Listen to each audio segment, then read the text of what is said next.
আমার কবিতা হইল, আমার কবিতা ওই দেখা যায় তাল গাছ হবে না, আমার কবিতা হবে ওই দেখা যায় কবরস্থান, ওই আমাদের ঘর, ওইখানেতে থাকতে হবে সারা জীবন ভর।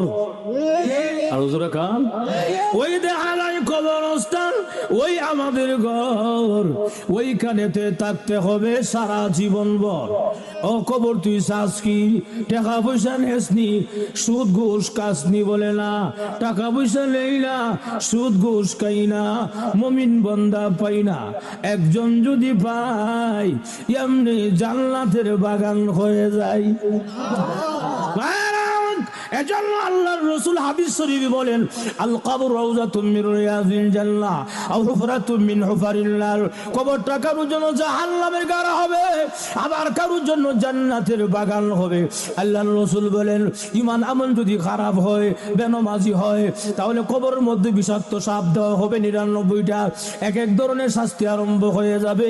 আল্লাহ যদি প্রকান্তর ঈমান আমল ভালো হয়, 5 ওয়াক্তের নামাজি হয়, এই লোকটাকে কবরের মধ্যে রাখতে দেরি হবে। একজন ঘোষণাকারী ঘোষণা দিবে, ও আলবিসুহু মিনাল জান্নাহ ও আফরিসুহু মিনাল জান্নাহ।